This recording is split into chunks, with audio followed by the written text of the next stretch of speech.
Welcome to Perth. Thank you very much. It's back. Thank you. We'll have one if I win United Cup. Taylor, welcome back. Thank you, yeah. We gave you a Coco last year, so this is your new mascot. And Tim Tam too. Yeah. Thank you.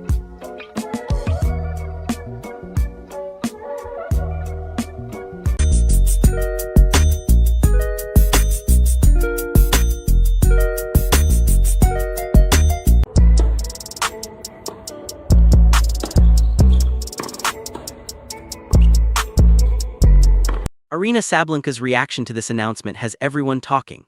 The world's top players are heading to Australia for the tournament and the competitive tension is already building. What Sabalenka said about facing Gauff and the defending champions reveals exactly how seriously she's taking this competition. The drama starts before anyone even hits a ball. Have you ever been invited to defend a title while knowing your biggest rival is coming for you? Comment below because Gauff is about to walk into the United Cup as a defending champion with a massive target on her back. And Sabalenka is making it very...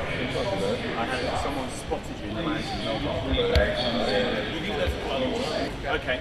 Hi Taylor. Welcome back. Thank you, yeah. We gave you a Coco last year, so this is your new mascot. And Tim Tam too. Yeah. Awesome.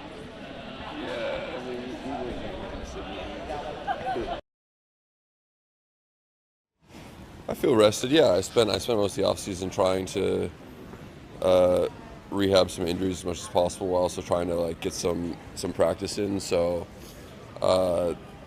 yeah, like I said, it's good to be here early. I can get more time to train because I feel like I need it. I spent a lot of it trying to get healthy, but I'm excited to start the new season. Team USA. Very clear she's not letting Team USA repeat. I'm the youngest and I'm ready. The 2026 United Cup is officially kicking off in Australia, and Team USA is entering as the defending champions with Coco Gauff and Taylor Fritz leading the squad. Fritz just shared a post after a brutal 19-hour flight to Perth, looking absolutely exhausted but ready to compete. He captioned it, "After 19 hours of flying, we have made it."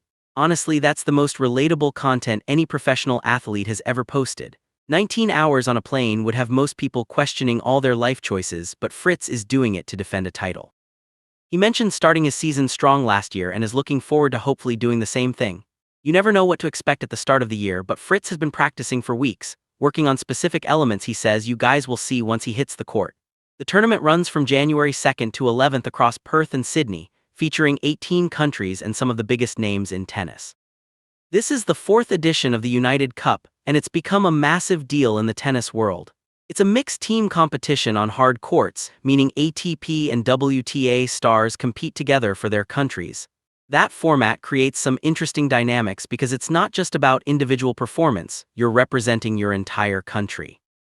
Team USA has Gauff and Fritz as their headliners, but they've also got Varvara Lepchenko, Nicole Melichar-Martinez, Mackenzie McDonald, and Christian Harrison rounding out the roster. That's a solid team, but the competition is fierce. Fritz is currently world number 6 after an impressive 2025 season where he won 2 titles and reached the quarterfinals of all 9 Masters 1000 events. That's consistency you don't see very often. He finished last season with 53 wins and 23 losses, which is exactly the kind of form you want heading into a team competition. Gauff is world number 3 and coming off a strong season herself. She's won 2 Grand Slams by age 21, the French Open in 2025 and the US Open previously. She's established herself as one of the faces of women's tennis, and she's got the game to back up all the attention.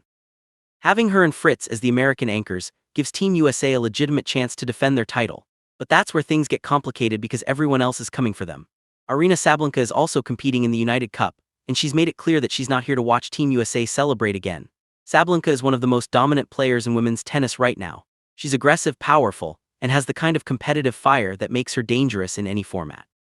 The fact that she specifically called out the defending champions shows exactly how much she wants to win this tournament. The player list for this United Cup is absolutely stacked. On the men's side, you've got Alexander Zverev, Felix Auger-Aliassime, Stefanos Tsitsipas, and Alex de Minaur. On the women's side, there's Iga Świątek, Naomi Osaka, Eva Lies, Jasmine Paolini, Maria Sakkari, Emma Raducanu, and Belinda Bencic. That's basically a who's who of current tennis stars. Any of these countries could realistically win the tournament, which is what makes Team USA's title defense so challenging. Stephen Farrow, the director of the United Cup, summed it up perfectly. The United Cup holds a unique position in global tennis with the world's best men and women committed to play in mixed teams and showcase equality in the sport. That equality aspect is actually important. This isn't a men's tournament where women play a few exhibition matches.